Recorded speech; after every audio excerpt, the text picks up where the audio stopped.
আজ 21/9/2025 মহালয়া।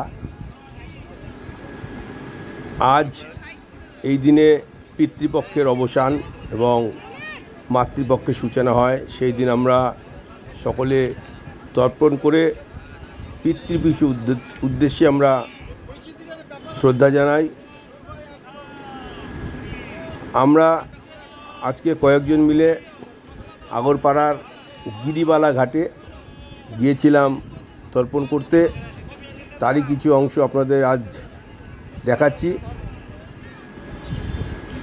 এই গিরিবালা ঘাটে প্রচুর লোকের সমাগম হয়েছিল আজকে।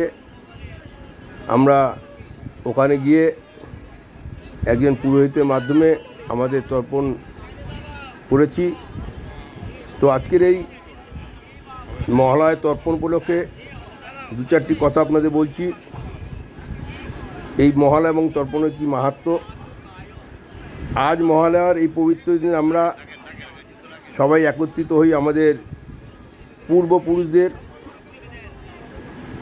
স্মরণ ও শ্রদ্ধা জানাতে। মহালয়া শুধু দুর্গাপূজার সূচনা নয়, এটি আমাদের সংস্কৃতি ও ধর্মীয় চেতনার এক অমূল্য অংশ।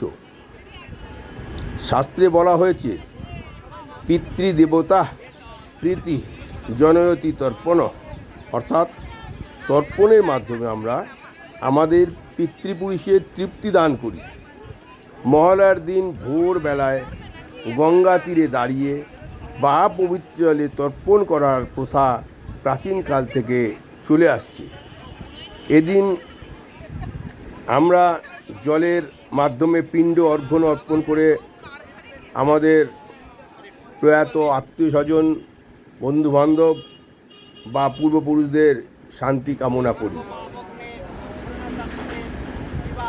মহালয়ার আরেকটি বিশেষ তাৎপর্য আছে। এদিন থেকেই হয় দেবীপক্ষের সূচনা, পিতৃপক্ষের অবসান।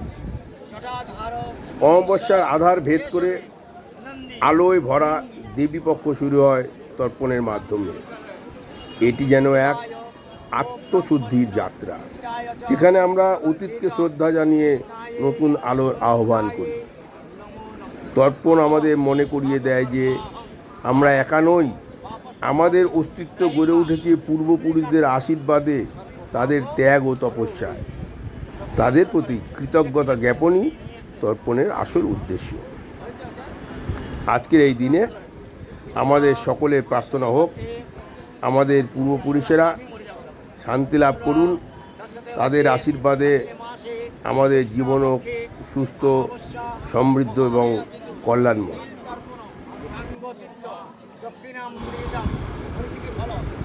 আপনারা দেখছেন আমাদের যে পুরোহিত মহাশয়, তিনি আমাদের তর্পণ করাচ্ছেন। এছাড়া আপনারা দেখতে পাচ্ছেন, আমরা দেখাচ্ছি আরও অনেক পুরোহিত আছেন ঘাটে, বহু লোক তর্পণ করছে বিভিন্ন জায়গাতে। আমি আপনাদের এই গিরিবালা ঘাটের বিভিন্ন অংশ দেখাচ্ছি। আজকের এই দিনের এই সুন্দর দৃশ্য, এত লোকের সমাগম, এত লোক একসঙ্গে বসে তর্পণ করছে, এই জিনিস এই একটি বিশেষ দিনেই দেখা সম্ভব। সেই জন্য আপনাদের এই ঘাটের যে চিত্র, সেটা আমি ঘুরিয়ে দেখানোর চেষ্টা করছি।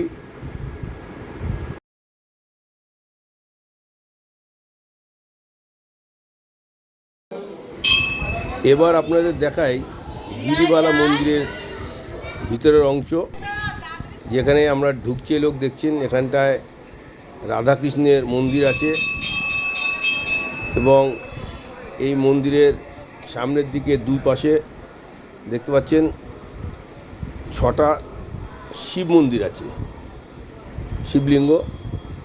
ভিতরটা দেখতে ভীষণই ভালো। সকল ভক্তবৃন্দ যারা স্নান করছেন তারা সকলে এসে এখানে ঠাকুরের মন্দিরে এসে নমস্কার করে তারপর যে যার গন্তব্যস্থলে যাচ্ছেন। এর ভিতর অংশটা আপনাদের দেখিয়ে দিলাম, খুব সুন্দর, গেলে ভালো লাগবে প্রত্যেকের।